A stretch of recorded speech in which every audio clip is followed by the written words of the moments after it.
Baik, Assalamualaikum warahmatullahi wabarakatuh. Pada kesempatan kali ini, saya akan membahas tentang soal belum selesai kemarin ya. Nah, soalnya begini. Perhatikan gambar ayunan bandul di bawah ini ya. Dari empat ayunan di atas yang memiliki periode yang sama adalah gitu. Itu adalah soal tentang gerak harmoni sederhana gitu. Ya, untuk mencari periode ya kita bisa pakai persamaan T sama dengan 2pi ya, akar L per G gitu ya. Dengan L-nya ini adalah panjang talinya ya, ini panjang tali. Kemudian G-nya adalah percepatan gravitasi ya, yang nilainya 10 meter per sekon kuadrat gitu. Nah, sebelum itu ya kita perlu tahu nih periode ini apa gitu. Periode ini adalah waktu yang diperlukan untuk bandul ini mengayun dari posisi awal, kemudian ke tengah, menyimpang jauh, dan kembali ke awal gitu. Itu waktu yang dibutuhkan untuk bolak-balik ya. Itu periode. Jadi dari sini kemudian ke sini terus kembali ke sini butuh waktu berapa detik gitu. Itu adalah periode gitu. Nah, kemudian lawannya periode ini adalah frekuensi ya. Frekuensi adalah berapa jumlah gerak bolak-balik ini ya. Berapa kali bolak-balik maksudnya ya. Dalam 1 detik. Ya, otomatis ini frekuensi ini adalah kebalikan dari periode gitu ya. Nah, F ini kita bisa cari dengan persamaan F sama dengan 1/2pi akar G per R. Akar G per L gitu, sorry. Ya, G-nya ini adalah percepatan gravitasi ya, L-nya ini adalah panjang tali gitu. Jadi kebalikan antara ini. Atau singkatnya hubungan antara frekuensi dan periode adalah F sama dengan 1 per T ya. Atau T sama dengan 1 per F. Tinggal pilih yang mana. Sama saja gitu. Oke, sekarang kita kembali ke pertanyaan ya. Periode yang dimiliki, periode yang sama. Periode yang sama mana dari keempat ini gitu. Nah, kalau kita lihat lagi persamaan periode ya. Ini T sama dengan 2pi ya. Akar L per G gitu. Kalau nilai percepatan gravitasi udah pasti sama semuanya ya, kalau semuanya memang ada di bumi gitu ya, karena pakai gravitasi bumi. Kemudian 2pi, nilai pi kan sama terus ya, 22/7 ya, atau 3,14. Ini nggak berubah-berubah gitu, ini konstan gitu. Nah, sedangkan panjang talinya, ini talinya beda-beda. Oleh karena itu ya, pada kasus ini ya, dia hanya dipengaruhi oleh panjang tali saja gitu. Ya. Yang G sama yang P jelas ini nggak berpengaruh gitu ya. Nah, sekarang periode yang sama itu berarti adalah yang mempunyai panjang tali yang sama gitu. Ini 30, ini 40, ini 30, ini 50. Berarti yang sama adalah 1 dan 3 gitu. 1 dan 3 jawabannya adalah D gitu. Oke, soal selanjutnya. Sebuah benda ya terletak di depan cermin cekung gitu ya, sehingga terbentuk bayangan seperti gambar berikut. Ini bendanya ya. Kemudian ini cermin cekungnya. Cekung ya, bukan cembung ya, karena bendanya di sini. Kemudian ini adalah hasil bayangannya gitu ya, bayangannya. Jadi bendanya, ini bayangannya. Kalau dilihat hasil bayangannya itu gimana bayangannya? Yang jelas terbalik ya, ini bendanya ke atas, hasil bayangannya ternyata ke bawah. Maka bayangannya sifatnya itu terbalik gitu ya. Kemudian lebih besar apa lebih kecil ini sama ini? Ya. Kalau dilihat ya jelas ya pasti ini lebih besar gitu. Jadi sifat bayangannya adalah terbalik dan lebih besar gitu. Nyata atau maya? Nyata. Dari mana nyatanya? Iya, karena dia berada masih di depan cermin gitu ya. Kalau di belakang cermin di sini bayangannya dia aslinya bayangan maya gitu. Tapi jangan senang dulu. Belum selesai, ini baru bahas soalnya, belum jawabannya. Selanjutnya, jika benda digeser 10 cm menjauhi cermin dari posisi semula gitu ya. Digeser 10 meter menjauhi cermin berarti digeser ke sana ya, 10 cm, bukan 10 meter. Bayangan baru yang akan terbentuk memiliki sifat gitu. Oke, kita yang diketahui apa aja? Yang pertama itu jarak benda ya, dia 30 cm ini ya. Kemudian jarak bayangan itu 60 cm ya ini. Kemudian yang ditanya adalah jarak bayangan gitu. Jika benda digeser 10 cm ya, menjauhi cermin gitu. Oke. Untuk menggeser-geser ya, sebelum itu hal yang mendasar kita perlu cari adalah fokus cerminnya itu berapa gitu. Supaya nanti hasil pergeserannya bisa dihitung. Oke, mencari titik fokus lensa ya, atau titik api lensa ini bisa dicari dengan persamaan 1/f ya, sama dengan 1/s ditambah 1/s aksen. Gampang ya ingatnya ya. Oke, fokusnya ya, 1/fokus sama dengan 1/jarak benda ditambah 1/ jarak bayangan gitu. Ya. Oke, sekarang kita masukkan satu-satu. Ya, 1/f sama dengan 1/30 ditambah 1/60 ya. Nah, maka hasilnya adalah 1/f sama dengan 2 ditambah 1/60. Ini kan kalau biar jadi 60 kan kali 2 ya. Ini juga harus kali 2.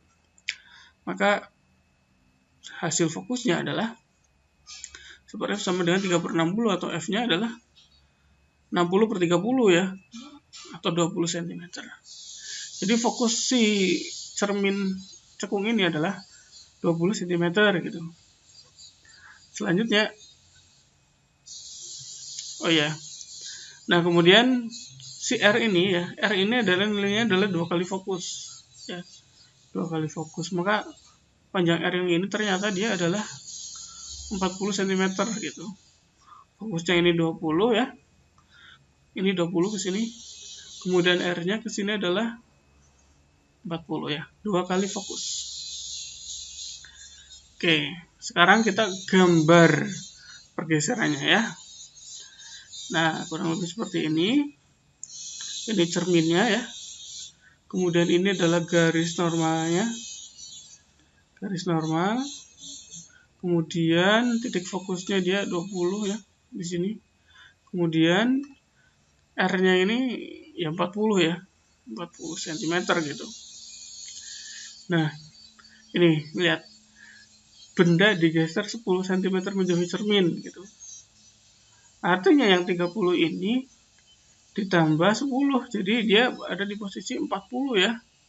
Atau posisi bayangannya ternyata dia ada di R gitu, posisi bendanya gitu ya.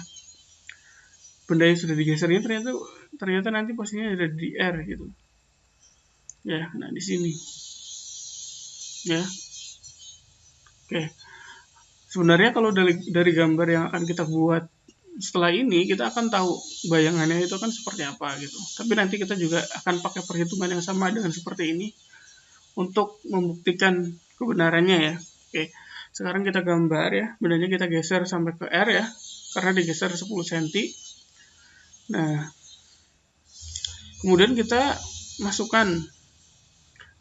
kemudian kita pakai sifat-sifat dari pemantulan cermin gitu ya. Yang pertama, sinar datang sejajar dengan sumbu utama gitu ya, dipantulkan melalui titik fokus gitu. Nah, sinar datang sejajar dengan sumbu utama ya, ini sumbu utamanya sejajar, dipantulkan melalui titik fokus gitu. Yang kedua, sinar datang melalui ya ini 40 cm ya. Sinar datang melalui titik fokus dipantulkan sejajar dengan sumbu utama gitu ya. Nah, ternyata dari sini ya, dari hasil pantulannya dia sudah terbentuk potongan gitu. Potongannya ternyata ada di sini gitu. Ya. Nah, potongannya sama. Potongannya dia ada di R juga gitu. Tapi dia bedanya adalah dia terbalik gitu. Nah, kalau dari sini sebenarnya udah jelas gitu. Hasil bayangannya itu yang pertama adalah nyata apa maya? Nyata ya, karena dia ada di depan cermin gitu. Kalau di belakang cermin di sini baru dia maya gitu. Maka yang D jelas salah ya, tinggal AB C gitu. Kemudian yang kedua, terbalik apa tegak? Semuanya terbalik ya, berarti memang terbalik. Kemudian diperbesar, diperkecil atau sama besar gitu. Nah, kalau kamu lihat ini sama besar apa lebih besar? Otomatis karena dia ada di tempat yang sama, pasti besarnya juga pun sama gitu ya. Maka yang benar adalah harusnya yang C gitu ya, nyata, terbalik, dan sama besar. Oke.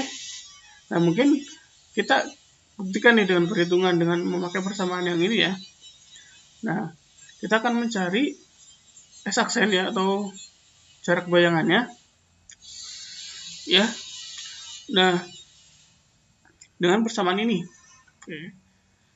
1 per F sama dengan 1 per S ditambah 1 per S-aksen gitu. 1 per 20 sama dengan 1 per 40 ditambah 1 per S-aksen. Ya, beginilah, ini tukar ke sana nih. Jadi 1 per 20 min 1 per 40 gitu. Terus kedua-duanya ditukar gitu ya. Jadi 1 per S-aksen sama dengan 1 per 20 dikurangi 1 per 40 ya. Maka dapat 1 per S-aksen sama dengan 2 per 40 dikurangi 1 per 40. Maka dia dapat S-aksennya adalah 40 cm gitu. Berarti antara S-nya gitu ya, atau jarak bendanya dengan jarak bayangannya ini sama. Ini 40 ya. Ini juga 40. Berarti ini sama. Ya, jelas sama besar ya, jawabannya C gitu. Oke. Ini udah ya kemarin ya. Udah. Ini juga udah. Kemudian ini, oke. Ini adalah reaksi fotosintesis ya. Oke, kalau nggak jelas, saya jelaskan di gambar apa gitu sebenarnya. Ini adalah gelas ukur ya, gelas ukurnya tapi gelas ukur yang besar gitu ya. Kemudian di sini ada corong tertutup gitu. Jadi ada corong tapi tertutup ininya atasnya gitu. Harusnya kan corong ini bolong ya. Kalau kita masukin cairan kimia ya, pakai corong yang terbuka ininya gitu. Cuman ini corongnya tertutup di sini gitu. Kemudian ini di bawahnya itu ada tumbuhan ya. Tumbuhannya itu yang biasa untuk eksperimen fotosintesis biasanya hidrilla namanya. Ya. Jadi ini corong tertutup gitu ya. Kemudian ini di bawahnya ada hidrilla gitu. Ya. Ini ditaruh di tempat yang teduh gitu ya pertama. Kemudian ini ditaruh di tempat yang terkena sinar matahari langsung. Kemudian ini ditaruh di tempat yang sinar mataharinya langsung ditambah NaHCO3 gitu. Nah, kemungkinan terjadi dari gambar percobaan di atas adalah gitu. Kemungkinan yang terjadi dari gambar percobaan di atas ini bagaimana gitu.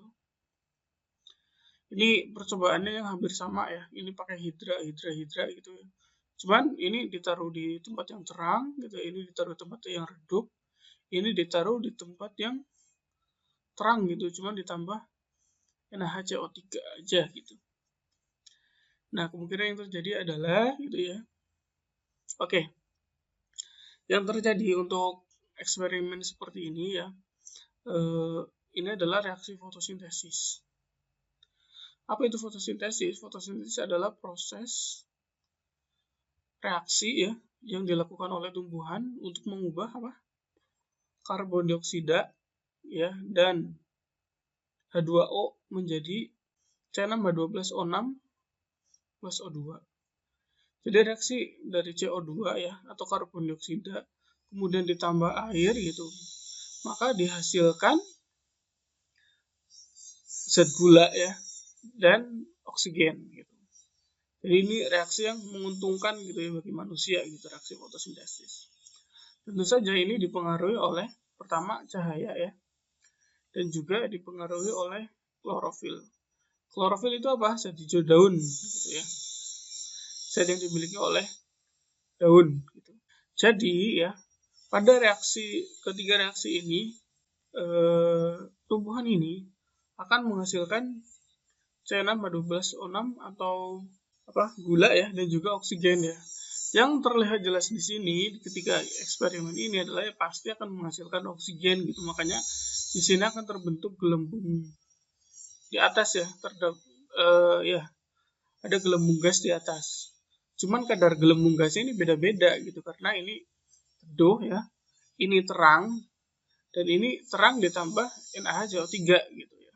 Yang paling banyak gelembungnya kira-kira yang mana dari ketiga yang ini gitu. Otomatis ya, karena fotosintesis ini butuh cahaya, pasti gitu. Yang terang ini yang pasti lebih banyak menghasilkan oksigen gitu ya. Maka jelas ya antara ketiga yang ini, yang redup ini yang paling sedikit menghasilkan oksigen gitu. Sekarang permasalahannya adalah jika ini ditambah NaCO3, ini enggak gitu. Mana yang menghasilkan oksigen lebih banyak gitu. Ya kalau reaksinya ditambah NaCO3 gitu ya. Jadinya kan seperti ini, NaCO3 gitu ya. Kemudian kalau dia ketemu air ya, dikasih bubuk NaCO3, kemudian masuk dalam air gitu, dia akan menghasilkan reaksi NaOH ditambah CO2 ditambah H2O gitu. Artinya apa? Artinya karbon dioksida yang dihasilkan ya, jika ditambah dengan NaHCO3 ini lebih banyak ya. Nah, karena lebih banyak maka otomatis hasil gelembung gasnya itu juga pasti kan lebih banyak. Ya, jadi urutan yang lebih banyak menghasilkan dari yang paling sedikit gelembungnya sampai yang terbanyak adalah yang ini gambar 1 ya, ini gambar 2 dan gambar 3 gitu. Ya, jadi yang paling cepat yang mana gitu. Kalau yang gelembung gas pada tabung gambar 1 lebih banyak dibandingkan enggak 1 enggak lebih banyak. 1 lebih sedikit dibanding 2 dan 3. Bener enggak? Bener gitu. Jawabannya adalah yang B. Oke, kita lanjut. Nah, ini soalnya adalah sistem reproduksi ya. Ini adalah sistem reproduksi wanita gitu ya. Yang ditanya adalah tempat terjadinya fertilisasi, ditunjukkan oleh pada gambar. Fertilisasi adalah proses pembuahan ya. Pembuahan telur dan sperma gitu. Nah, prosesnya di mana? Oke, kita bahas satu-satu ya. Yang di gambar ini ada apa aja sih yang ditunjukkan oleh tiap angka gitu ya. Nah, yang pertama nomor 1 ini adalah ovarium ya. Ovarium ini adalah tempat untuk memproduksi sel telur ya, atau memproduksi ovum gitu. Kemudian nomor 2 ini adalah apa? Nomor 2 ini adalah oviduct ya, atau saluran telur. Dia tempat terjadinya pembuahan gitu, atau fertilisasi. Jadi jawabannya adalah yang 2 gitu. Sebelum itu kita bahas nomor 3, 4, 5 dulu ya. Nah, kemudian nomor 3 adalah ada rahim ya. Rahim ini fungsinya adalah tempat untuk perkembangan janin. Perkembangan janin di sini. Kemudian nomor 4 ini ada endometrium.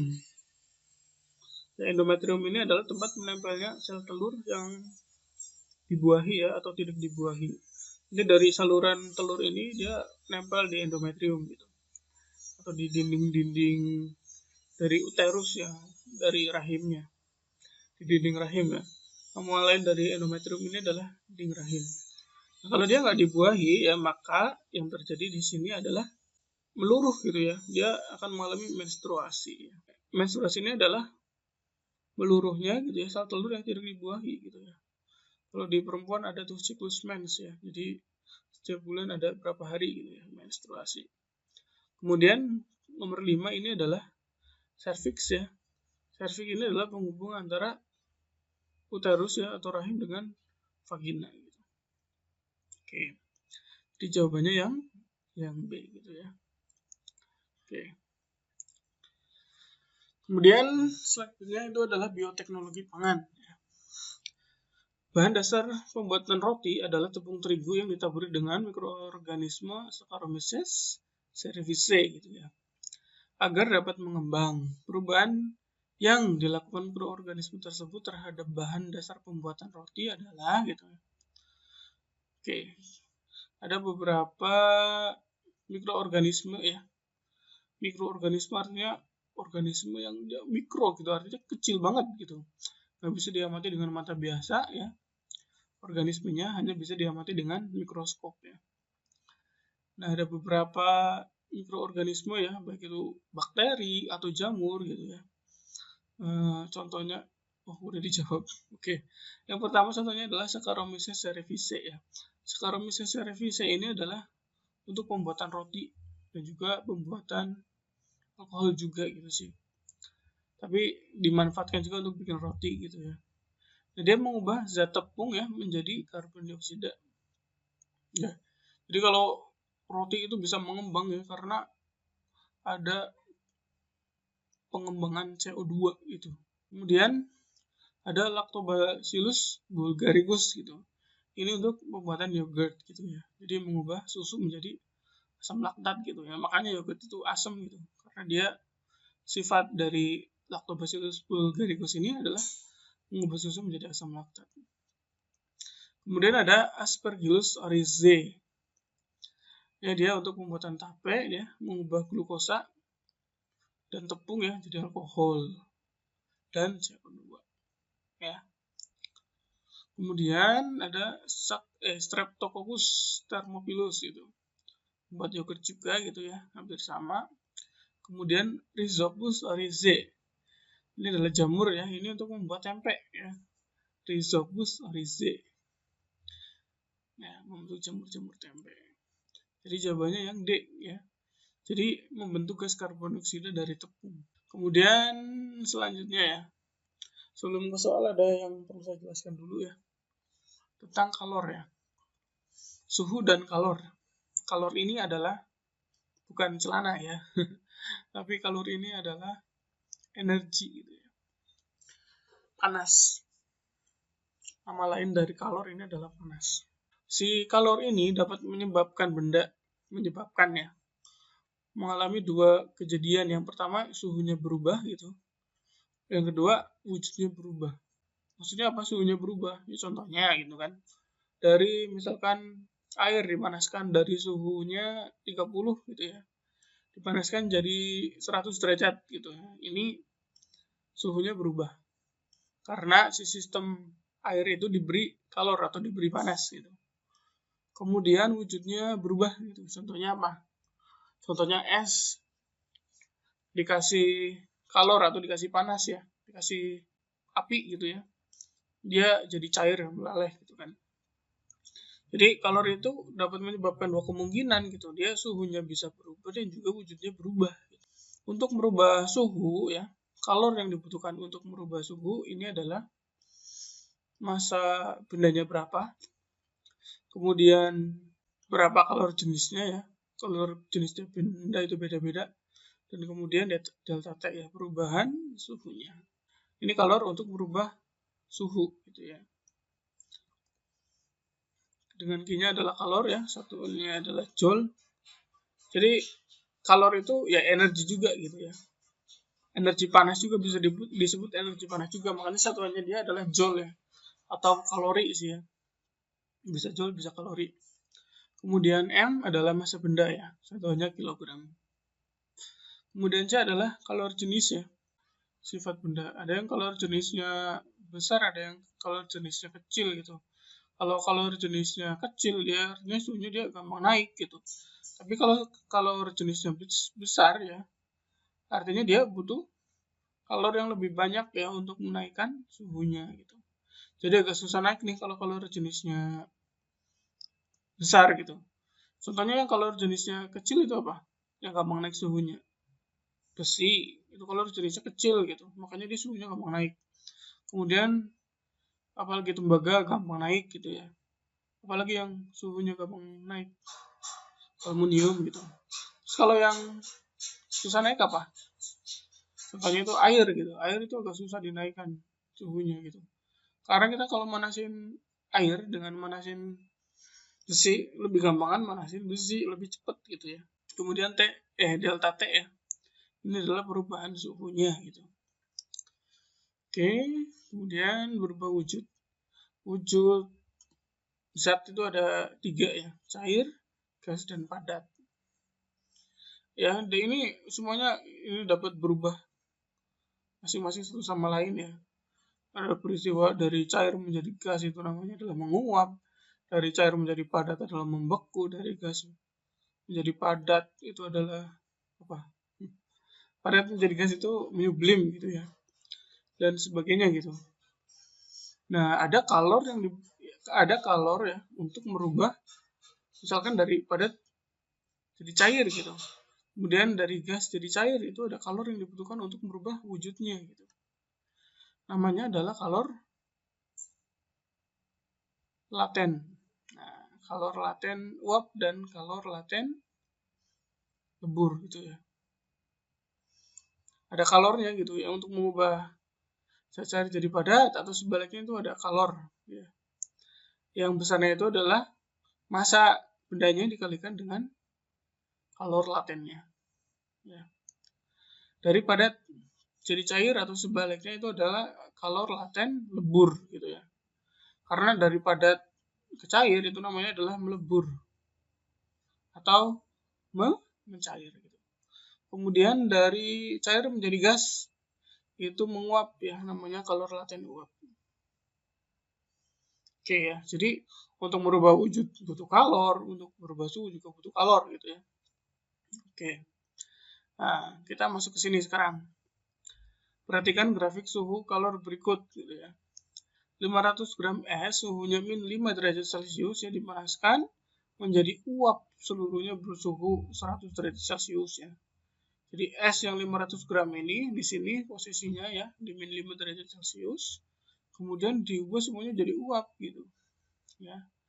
Nah, di sini jika kalor jenis es ya 2100, kalor jenis air 4200, kalor lebur es 330.000, kalor uapnya 126.000. Kemudian besarnya kalor yang dibutuhkan pada proses es bersuhu 0 derajat ya. Esnya yang bersuhu 0 derajat gitu ya menjadi air bersuhu 100 derajat Celcius gitu. Butuh kalor berapa gitu ya. Oke. Ini esnya dari suhu 0, esnya bersuhu 0 sampai air bersuhu 100 derajat gitu. Kalau ini kan prosesnya sebenarnya panjang ya. Dari es bersuhu 5 derajat, min 5 derajat gitu ya, sampai uap bersuhu 100 derajat. Nah, ini yang ditanya cuma dari es suhu 0 sampai menjadi air yang bersuhu 100 derajat Celcius gitu. Artinya di sini ada berapa proses gitu. Ini kan kalau dari sebenarnya soalnya itu ada berapa proses nih? Satu proses ya. Dia proses menaikkan suhu ya.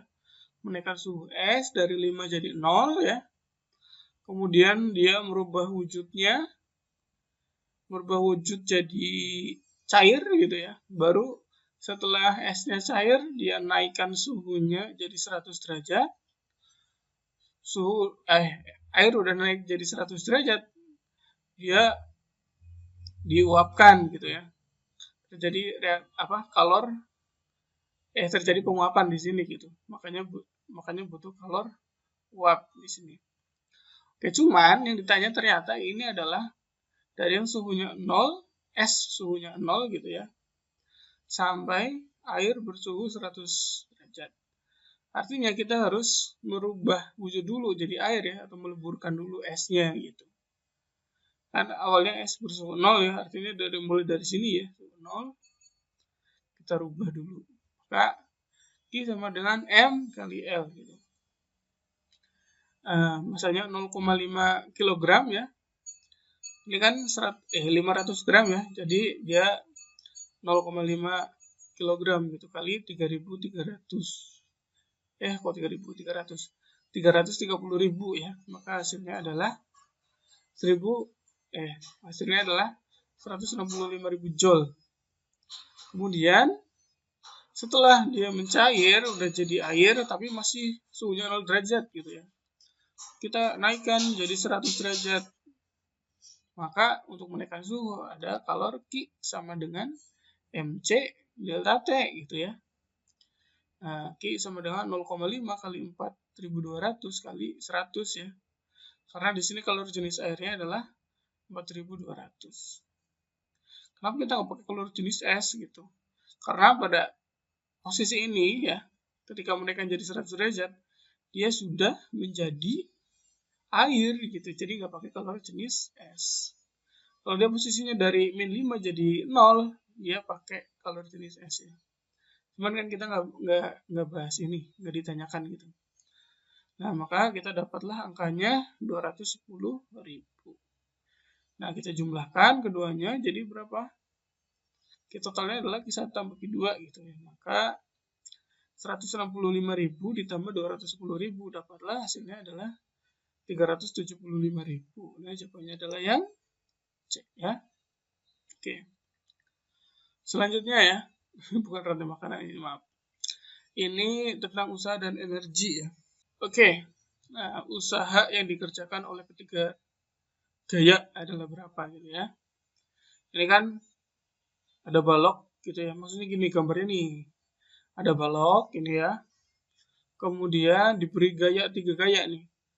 Ini ada F1 ke kiri, ini 20 Newton ya. Kemudian ada F2 ke kiri juga, ini gayanya 15 Newton.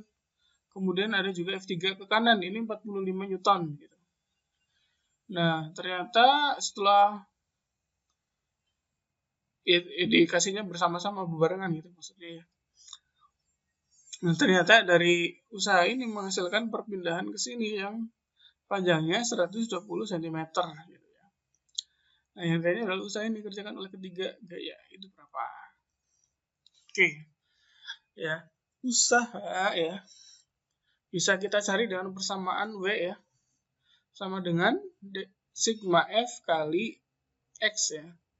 Dengan W-nya ini adalah usaha ya. Kemudian sigma F-nya ini adalah total gaya-gaya yang bekerja di sistem gitu ya. Dikalikan dengan X-nya gitu. Perpindahannya berapa? Oke. Kalau kita lihat di sini ada gaya 10 Newton ke kiri, ada 20 Newton ke kiri, kemudian ada 15 Newton ke kiri, dan ada 45 Newton ke kanan gitu. Artinya gaya-gaya ini sebenarnya saling melawan satu sama lain gitu. Kalau ke kirinya di total berapa kira-kira? Ya, kita totalin dulu deh gaya-gayanya ya, berapa ya. Oke. Kan ke kiri 20 ya. Kalau ke kiri kita bisa jadikan minus lah. Kita anggap minus ya karena dia ke kiri. Kalau diagram Cartesius gitu kan. Kalau ke kiri kan dia minus, kalau ke kanan dia plus gitu ya. Min 20, min 15 plus 45 gitu ya. Karena ke kanannya itu 45 ya, ke kanannya lebih bukan. Ke kanannya itu 45. Ke kirinya itu 15 dan 20 gitu ya. Nah, kita masukkan, kita dapat angkanya. Totalin semuanya berapa? 10 Newton gitu. Dapatlah total gaya ini adalah 10 Newton. Kemudian dikali perpindahannya. Nah, perpindahannya berapa? 120 cm. Berarti 1,2 meter gitu ya. Maka usahanya adalah W sama dengan sigma F kali X ya. Maka W sama dengan 10 kali 1,2. Hasilnya adalah 12 Joule gitu. Maka jawabannya adalah yang D gitu ya. Oke. Sekarang, nah, masih rantai makanan sih. Soal judul. Harusnya ini adalah tentang pemantulan bunyi ya. Oke. Perhatikan pernyataan-pernyataan berikut ini. Pernyataan yang benar ya tentang manfaat pemantulan bunyi pada kehidupan sehari-hari adalah mengukur kedalaman laut, menentukan jenis karang dalam laut, mendeteksi kondisi janin. 4. Mendeteksi penginderaan bagi kelelawar. 5 mengukur jarak terjadinya petir gitu. Oke. Yang semuanya sebenarnya dia memanfaatkan bunyi gitu ya. Cuman yang di sini adalah pemantulan gitu. Oke. Kita bahas satu-satu ya. Mengukur kedalaman air laut bener nggak pakai pemantulan bunyi? Betul gitu ya. Karena gelombang bunyinya itu ditembakkan dari kapal ya. Dari kapal ditembakkan ke dasar laut gitu ya. Kemudian dia mantul lagi bunyinya ke kapal lagi ya.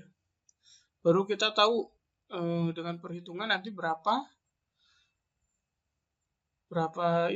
kedalamannya gitu. Kemudian menentukan jenis karang dalam laut ya. Menentukan jenis karang ini agak susah juga gitu sebenarnya. Apakah pakai pemantulan bunyi gitu ya? Enggak gitu. Ya enggak pakai pemantulan bunyi gitu karena lebih ke harus dilihat gitu ya. Harus dilihat lebih jelasnya gitu untuk menentukan jenis karang. Kemudian mendeteksi kondisi janin gitu. Mendeteksi kondisi janin itu ya dengan cara apa? USG gitu ya. Populernya itu USG untuk mendeteksi janin. Nah, dia memakai gelombang bunyi ultrasonik gitu ya. Sama, jadi pengukuran kedalaman laut juga sebenarnya metodenya sama untuk mendeteksi kondisi janin gitu. Dia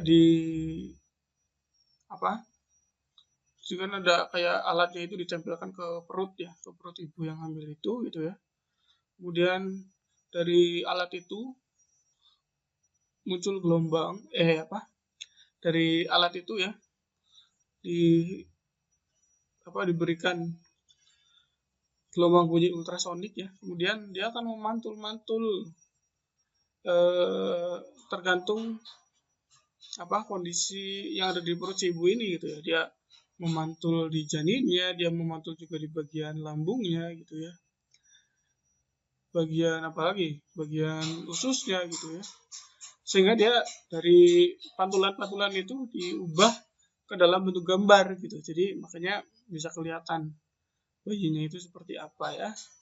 Dari USG ini dia memanfaatkan gelombang bunyi ultrasonik. Kemudian alat pendeteksi penginderaan bagi kelelawar gitu. Sama ini kelelawar juga memanfaatkan ultrasonik untuk dia berjalan di tengah malam gitu. Sebenarnya kalau kalian tahu gitu ya, kelelawar itu buta gitu ya. Cuman dia punya gelombang ultrasonik ya yang dia pakai untuk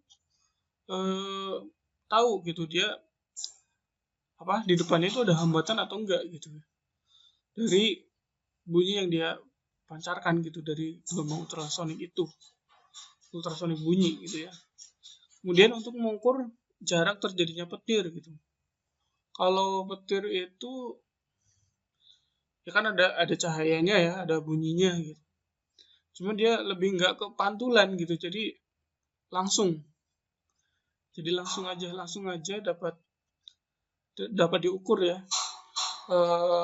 Kita hitung jarak antara kilat yang terlihat gitu ya dengan bunyi yang kita dengar. Biasanya antara kilat dengan bunyi yang kita dengar itu ada perbedaan waktu gitu. Nah, kita dapat mengukur jarak terjadinya petir gitu. Tapi ini tidak memerlukan pantulan gitu. Yang memerlukan pantulan adalah nomor 1, nomor 3, dan nomor 4. Maka jawabannya adalah yang C gitu ya. Oke. Nah, kemudian perhatikan gambar berikut ya. Pernyataan yang tepat jika seorang siswa melakukan percobaan berikut adalah gitu ya. Nah, ini adalah kain wol ya yang digosok-gosokkan ke plastik gitu ya. Oke, sebelum ke sana gitu ya. Perlu kita tahu bahwa di dalam suatu benda ya itu kan terdiri dari atom-atom gitu ya. Di dalam suatu benda itu terdiri dari atom-atom. Ya, di atom itu ada inti atom ya yang terdiri dari proton ya, muatan positif, dan neutron ya, dia netral gitu. Selain itu juga dia dikelilingi oleh elektron. Nah, ya. Dia dikelilingi oleh elektron.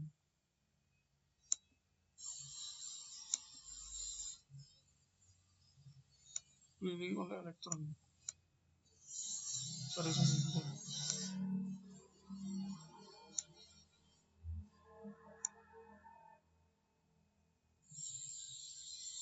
Dikelilingi oleh elektron-elektron yang bergerak bebas. Bergerak bebas di orbitnya ya. Ini elektron saya kasih tanda min gitu.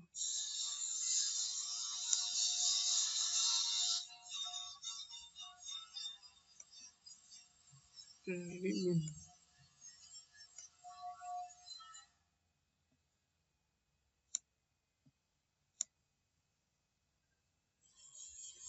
Ya.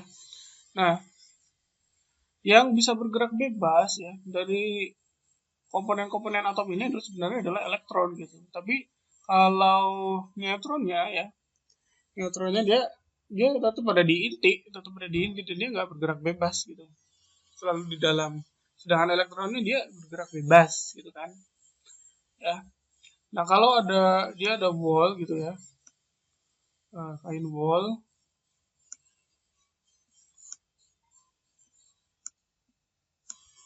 Kemudian dia digosokkan ke plastik gitu ya.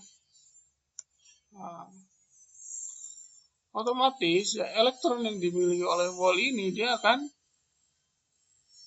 masuk ke plastik ini gitu ya. Elektron, ada transfer elektron gitu ya dari wall ini ya ke sini. Nah, sehingga si plastik ini muatannya jadi dia bermuatan negatif gitu.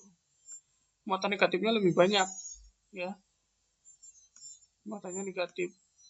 Nah, si wall ini karena elektronnya banyak yang berpindah ke sana, dia otomatis jadi bersifat positif, lebih positif ya. Karena sekarang posisinya ini lebih banyak proton-protonnya ya. Oke.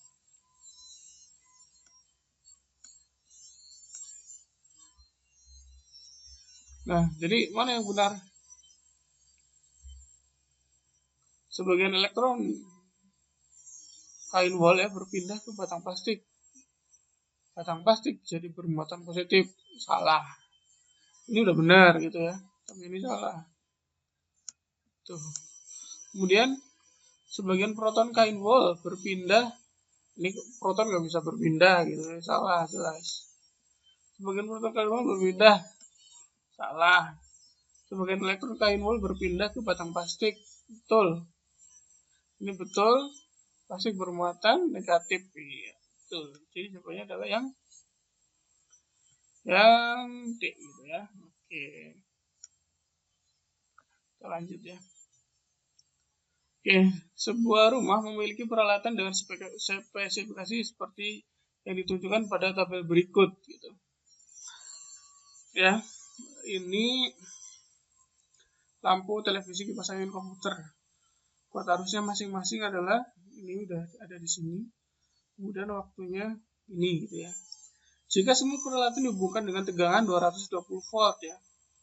Semua tegangan listrik yang ada di rumah kita ini pakai yang 220 volt ya. Karena dari PLN-nya segitu. Maka energi listrik yang diperlukan adalah energi ya. Itu dapat dicari dengan persamaan W sama dengan VIT ya. Dengan W ini adalah energi ya, yang satunya joule ya. I adalah arus, V adalah tegangan ya. V adalah tegangan, ini belum kesebut. I arus ya, dan T-nya adalah waktu.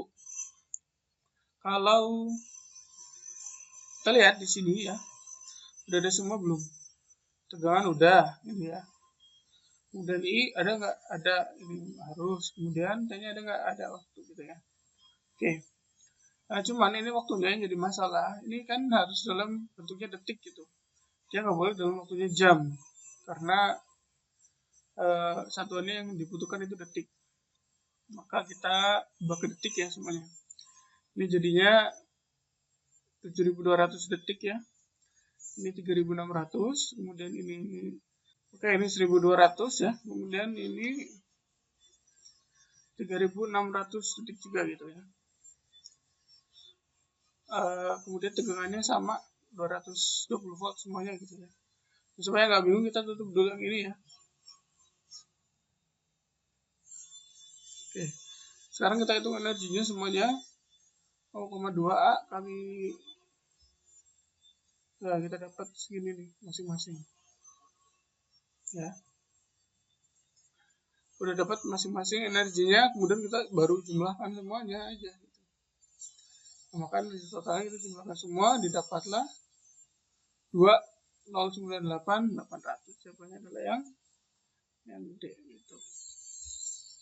Oke, selanjutnya, nah senyawa kimia ya, rumus senyawa kimia dari N2O3 adalah, ini gampang ya, namun kita harus tahu angka untuk menentukan senyawa kimia gitu. Pakai angka Romawi ya. 1 itu mono, 2 itu di, 3 itu tri, 4 tetra, 5 penta, 6 heksa, 7 hepta, kemudian 8 okta, 9 nona, dan 10 deka gitu. Ya, makanya kalau ada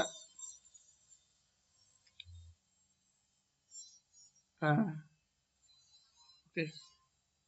Makanya kalau misalkan ada N2O3 ya, berarti kita ngasih namanya berarti nitrogennya ada 2. Berarti 2 itu apa? Di ya. Di nitrogen, kemudian 3 itu tri. Di nitrogen, trioksida. Jawabannya yang D gitu ya. Oke. Nah, kemudian perhatikan gambar yang merupakan molekul air gitu. Air itu kan apa? H2O gitu ya. H2O. Nah, ini harus ingat ya. Nah, karena sering muncul ini H2O di mana-mana. Nah, ini air.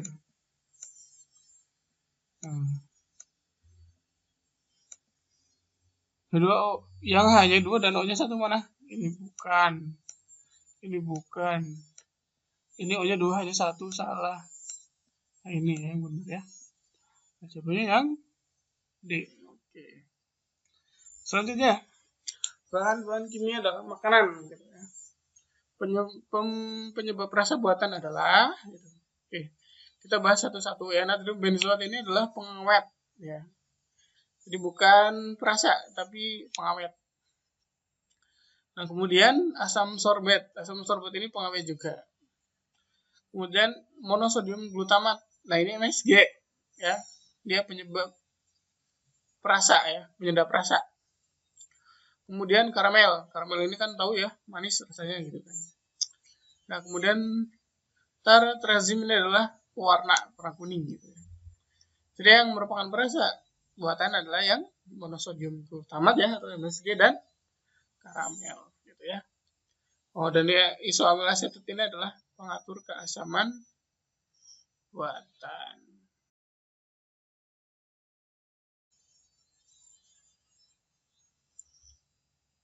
Nah, kemudian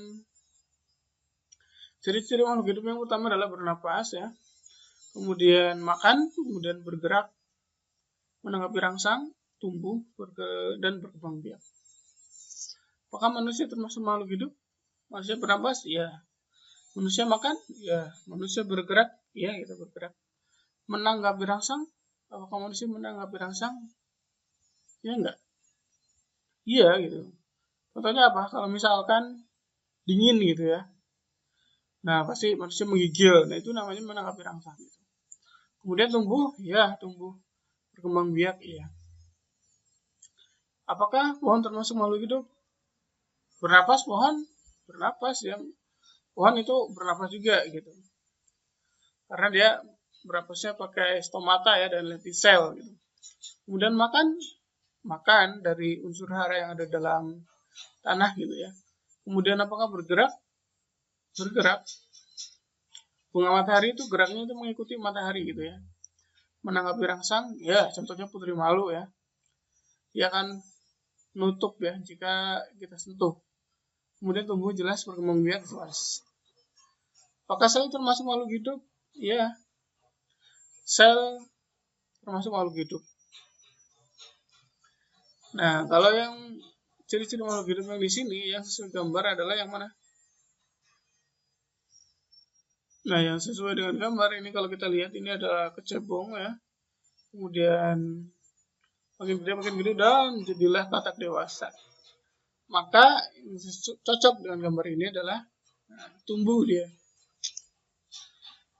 Ia bergerak yang paling cocok kalau dilihat dari urutan gambar di sini adalah yang tumbuh dan berkembang. Nah, kemudian interaksi antar makhluk hidup ya. Interaksi makhluk hidup itu dibagi jadi 3, simbiosis, mutualisme, komensalisme, dan parasitisme gitu. Kalau tuh simbiosis mutualisme ya keduanya itu mendapat manfaat, sama-sama mendapat manfaat. Itu atau keuntungan gitu ya. Contohnya apa? Bunga dan kupu-kupu. Bunga dibantu penyerbukannya, kupu-kupu dapat madu gitu ya, atau nektar. Kemudian kerbau dan burung jalak ya. Kerbau dan burung jalak, kerbaunya enak, kutunya diambilin burung jalak dapat makan kutu gitu ya. Kemudian cacing dan tanah, cacing dapat makanan gitu ya, tanahnya subur. Kemudian komensalisme, satu mendapat keuntungan, lainnya tidak dirugikan gitu ya. Contohnya apa? Anggrek dan pohon kelapa. Anggreknya dapat makanan, pohon kelapanya nggak dirugikan gitu ya, tetap bisa hidup pohon kelapanya. Kemudian ikan remora dan ikan paus. Nah, ini ikan remoranya dapat keuntungan gitu, dapat makanan dari ikan paus gitu ya. Karena berada di insang ikan paus gitu biasanya. Jadi paru-paru, sorry. Ikan paus rugi nggak? Nggak. Untung nggak juga. Gitu. Kemudian parasitisme, satu dapat keuntungan, lainnya rugi gitu. Contohnya virus dan manusia. Manusia dirugikan karena virus ya. Contohnya apa? Corona gitu.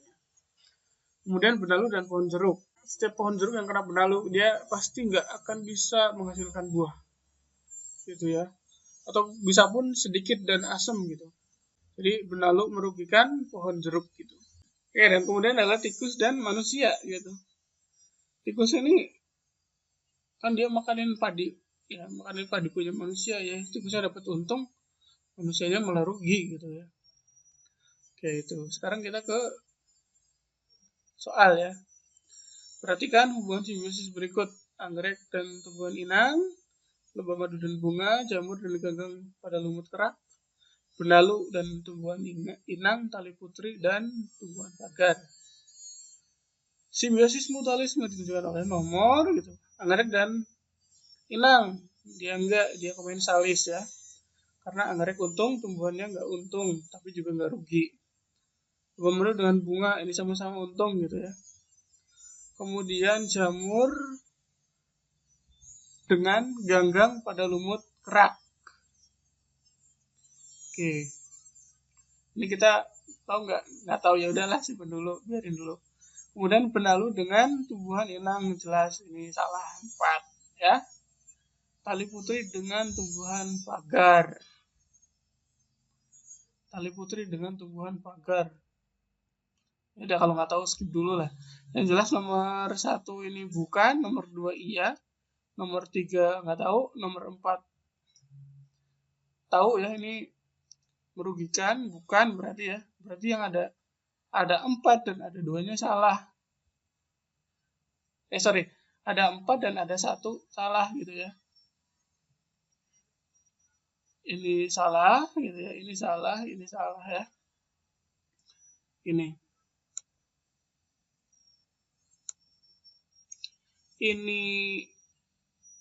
salah. Sorry.